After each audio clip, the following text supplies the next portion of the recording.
नमस्कार, खुलासा इंडिया में आपका स्वागत है। आओ राजनीति करें, राजनीति की पाठशाला में। आज हम उत्तर प्रदेश की संसदीय क्षेत्र मुजफ्फरनगर की बात करते हैं। वहां पर प्रथम चरण में चुनाव है 19 अप्रैल को। तो हम जानना चाहेंगे और बताना चाहेंगे कि मुजफ्फरनगर संसदीय क्षेत्र में कुल 5 विधानसभाएं जो हैं जिनको शामिल किया गया है और एक संसदीय क्षेत्र बनाया गया है जिसका नाम मुजफ्फरनगर रखा गया है। उसमें 4 विधानसभा मुजफ्फरनगर जनपद से हैं और 1 मेरठ से है। तो मुजफ्फरनगर जनपद से जो विधानसभाएं हैं उसमें हम आपको बताना चाहेंगे कि एक विधानसभा चरथावल है, दूसरी विधानसभा मुजफ्फरनगर है, तीसरी खतौली है, चौथी बुढ़ाना है और 5वीं विधानसभा जो है वो मेरठ जनपद से है जिसका नाम सरधना है। अब यहां बात करते हैं कि इन 5 विधानसभाओं में कितने मतदाता हैं। तो मतदाता की बात करेंगे तो मतदाता यहां पे हैं मुजफ्फरनगर लोकसभा में 16,85,594, जिसमें पुरुष मतदाता हैं 9,12,745। वहीं महिला मतदाता की बात करें तो 7,72,733 मतदाता महिला हैं। ट्रांसजेंडर की बात करें तो कुल 116 मतदाता ट्रांसजेंडर हैं। अब हम आते हैं लोकसभा मुजफ्फरनगर में जो 2019 का चुनाव हुआ था उसमें क्या स्थिति थी, कौन जीता कौन हारा। तो 2019 की बात करें तो डॉक्टर बालियान संजीव जी चुनाव जीते थे। वो मोदी सरकार में राज्य मंत्री रहे। 2014 में भी वो चुनाव जीते थे। अब 2019 में जो चुनाव जीते थे तो उसमें उनको कितना मत मिला था ये जानना आवश्यक है। 2019 की बात करें तो इस चुनाव में डॉक्टर संजीव बालियान को 5,73,780 वोट मिले थे और वो जीत दर्ज किए थे। वहीं राष्ट्रीय लोकदल के चौधरी अजीत सिंह को 5,67,254 वोट मिले थे, वो दूसरे स्थान पर थे। तो 2014 की बात करें तो 2014 में डॉक्टर संजीव बालियान को पहली बार लोकसभा उम्मीदवार बनाया गया था। मोदी की देश में सुनामी चल रही थी और डॉक्टर संजीव बालियान बहुत प्रचंड बहुमत से जीते थे। अब बताते हैं कि उनको कितना मत 2014 में मिला था। डॉक्टर संजीव बालियान को 6,53,391 मत मिले थे। वहीं बहुजन समाज पार्टी से कादिर राणा को 2,52,241 वोट से संतोष करना पड़ा था। 2009 की बात करें तो 2009 में बहुजन समाज पार्टी के कादिर राणा को 2,75,318 वोट मिले थे और उन्होंने मुजफ्फरनगर संसदीय क्षेत्र पर परचम लहराया था और बसपा का हाथी पूरे चुनाव में दौड़ाया था।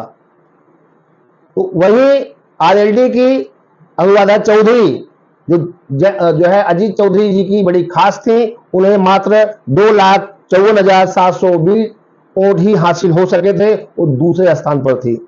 अब बात करते हैं 2004 में। 2004 में नजर डालें तो चौधरी मुनव्वर हसन समाजवादी से उम्मीदवार थे। उन्हें 3,06,225 वोट हासिल हुए थे और जीत का परचम लहराया था। तो भारतीय जनता पार्टी के अमरपाल सिंह को महज 2,37,220 वोट हासिल हुए थे और वो दूसरे स्थान पर रहे। इस बार 2024 में जो चुनाव होने जा रहा है उसमें महज अब 1 सप्ताह का समय बचा है और इस 1 सप्ताह में सभी लोग जितने उम्मीदवार हैं, बसपा से दारा सिंह प्रजापति को ओबीसी कार्ड खेलते हुए बहुजन समाज पार्टी की मुखिया मायावती ने लास्ट में उतारा और समाजवादी पार्टी और कांग्रेस का इस बार गठबंधन है और यहां से हरेन मलिक समाजवादी पार्टी से संयुक्त उम्मीदवार हैं। कांग्रेस और अन्य इंडिया के जो गठबंधन है उसके उम्मीदवार हैं और भारतीय जनता पार्टी के तीसरी बार उम्मीदवार के रूप में उनको भरोसा जताते हुए भारतीय जनता पार्टी ने डॉक्टर संजीव बालियान जो मोदी सरकार में राज्य मंत्री रहे हैं उनको उतारा है। तो तीनों उम्मीदवारों में त्रिकोणीय स्थिति बनती दिख रही है। चुनावी वहां का दिलचस्प हो चुका है और अपने अपने ढंग से उम्मीदवार सहित वहां के जो स्टार प्रचारक हैं पार्टियों के वो पहुंच रहे हैं। अभी कुछ दिन पहले डॉक्टर संजीव बालियान के ऊपर हमला भी हुआ था। मुख्यमंत्री भी वहां जा चुके हैं मुजफ्फरनगर संसदीय क्षेत्र में प्रचार करने के लिए, प्रधानमंत्री भी जा चुके हैं और दूसरे दल के भी स्टार प्रचारक जा चुके हैं।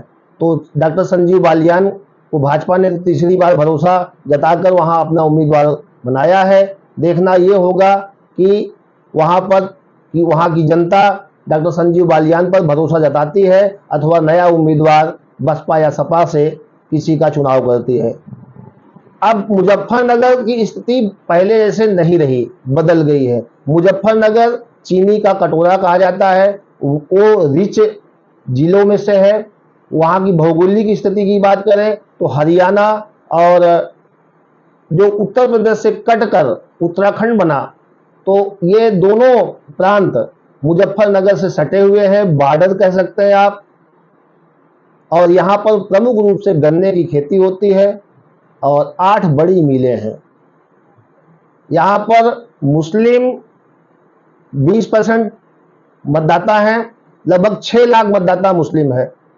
पर इस बार संयोग कहिए कि मुस्लिम एक भी उम्मीदवार चुनावी मैदान में नहीं है।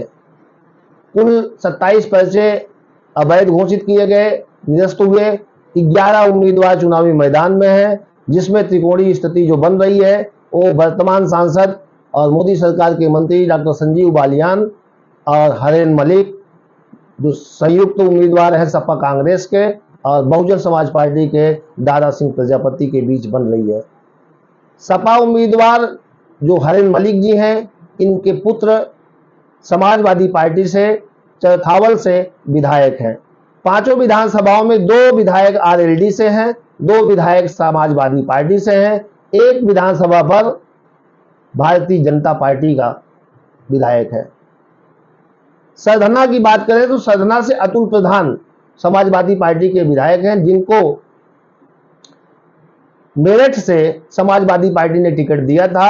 लास्ट में इनका टिकट काट दिया गया अतुल प्रधान का और सुनीता वर्मा को हंस दिया गया।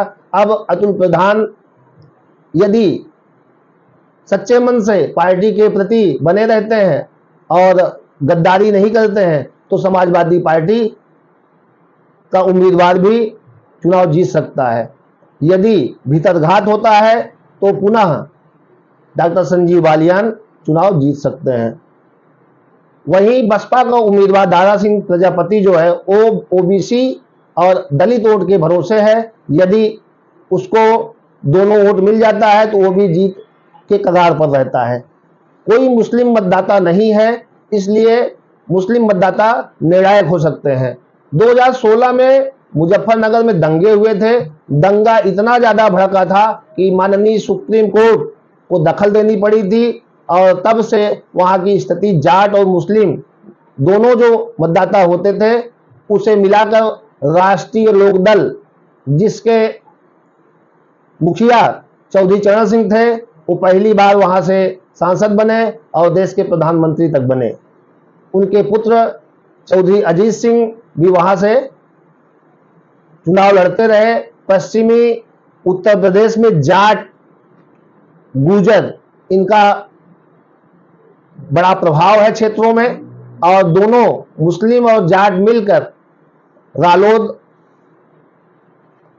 की स्थिति वहां पे मजबूत थी और चुनाव जीत लिया करते थे। तो डॉक्टर संजीव बालियान पिछली बार चौधरी अजीत सिंह को बहुत कम वोटों से हराए थे, महज 6000, जबकि बहुजन समाज पार्टी, समाजवादी पार्टी और रालोद का गठबंधन था। कांग्रेस अलग लड़ रही थी और भाजपा से डॉक्टर संजीव बालियान चुनावी मैदान में थे। इस तरीके से मुजफ्फरनगर की सीट पर त्रिकोणीय संघर्ष होता दिख रहा है। 19 अप्रैल को वहां पे मतदान होना है, इसलिए खुलासा इंडिया वहां के मतदाताओं से अपील करती है कि पहले मतदान करें फिर जलपान करें, क्योंकि मतदान से ही आप व्यवस्था को बदल सकते हैं। यदि आप ये सोचते हो कि हम घर से नहीं निकलेंगे, मतदान नहीं करेंगे, तो कोई कैंडिडेट चुनाव नहीं जीतेगा। आप घर पे बैठे रहेंगे तब भी चुनाव होगा, कोई न कोई उसमें से जीतेगा और आप 5 साल कोसते रहेंगे। इसलिए घर से निकलिए, जाकर मतदान करिए, अपने मताधिकार का प्रयोग करिए। धन्यवाद।